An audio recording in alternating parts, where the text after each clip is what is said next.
Hello everyone, my name is Dave Majeski. I am Katie's travel ball softball coach, and first of all let me apologize for not being in attendance. My wife and I are actually on business in Baltimore, Maryland, and really wish we could be there. But let me start out by giving you a timeline of my relationship with Katie, and it goes back about 2 years. I met her while at a softball camp in the state of Florida. The first words out of her mouth were, "I'm from Powhatan, Virginia. Have you ever been there?" I thought, no, I don't think so. There was approximately 140 kids at the camp. Katie ended up doing so well that she was named the best athlete in the camp. But what I basically noticed about her most was, even amongst a group of strangers, Katie was the team leader. She was the most supportive kid. She was very, very humble, no matter how well she did. She told me she was a left fielder and a third baseman. And I think one of my first comments to her was, "Yeah, you're not a left fielder. You're okay and you're good as a third baseman, but Katie, you're a shortstop. You are so good and energetic and you work so hard and you have so much talent that you're my shortstop. So move your butt over there to short." And she looked at me and said, "But I've never played short. I'll try." And she went on to win the trophy of best athlete in camp, of course. I knew I met somebody special. So I think it was a 5-day camp, and by the time we were done, I not only found out about her academics, I not only learned more about her and her family, but figured out just how Christ-centered the entire family was. And driving home, my wife and I said, we have to help this girl somehow. We have to somehow help her achieve her goals. So to tell you about our summer team, I'm the head coach, my wife is the co-head coach. We are very selfish to who we put on the team. One of my daughters is on the team, and I honestly am pretty selfish with who I surround her with.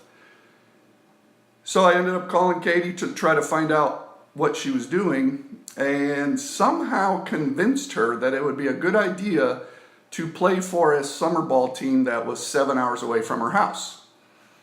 Yeah, people have told me I'm a pretty good recruiter. If you met my wife, you might understand. I've definitely overstepped my bounds.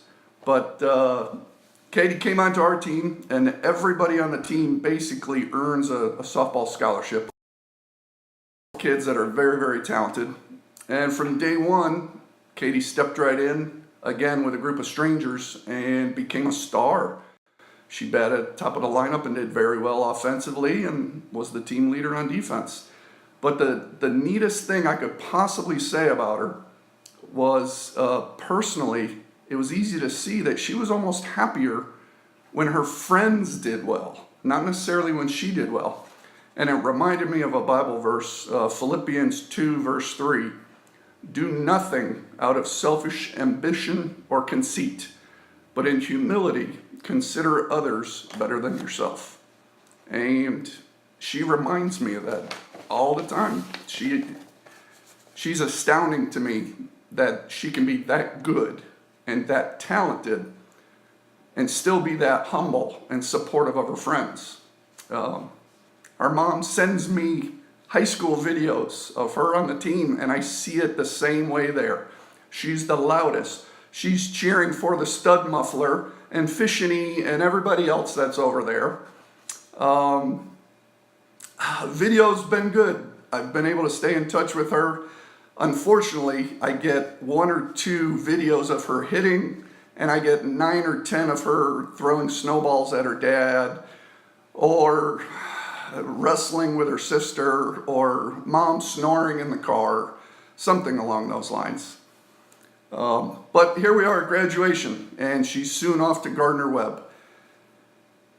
A lot of people would say there's nothing to worry about. She's on a good course, but truthfully, I'm pretty worried. Anybody that cries for days over a bunny,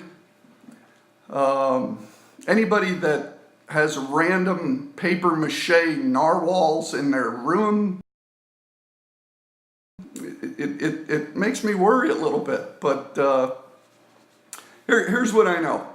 I've probably coached over 1,000 girls, whether it be summer ball or college or private lessons, and they're as a group, there might be some that are stronger than you, might be some that are faster.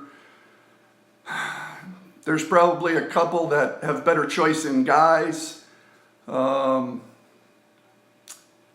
that probably smell better. Some that don't turn as red as you are right now. But seriously, Katie, out of all the girls I've ever coached, it is easy for me to say you collectively you are at the top of the heap. I don't think I can name somebody who is more energetic, more hardworking, more goal-driven, walks home with more dirt all over her than is left on the field. Academically, I know what you've accomplished, and I know what you're about to accomplish, and it's a pretty impressive picture. This sounds really sappy, but I get sad every time you leave. I cannot wait until the next time I get to coach, I get to teach, I get to hang out with the Stetlers, and I get to hang out with my Katie. You are the reason I do this. You are the reason that I love doing this, because of kids like you. Your future is going to be bright. Your future's awesome, no matter where it leads you. I think you're gorgeous inside and out. I really do. Now, to the other kids, I know you're embarrassed because your speeches weren't quite as good as this one. But I have one more Bible verse I found, Katie, and you other guys, you can take a little bit from this too. Matthew 5, verse 14 through 16. Katie, you are the light of the world. A city on a hill cannot be hidden. Neither do people light a lamp and put it under a bowl. Instead, they put it on its stand, and it gives light to everyone in the house.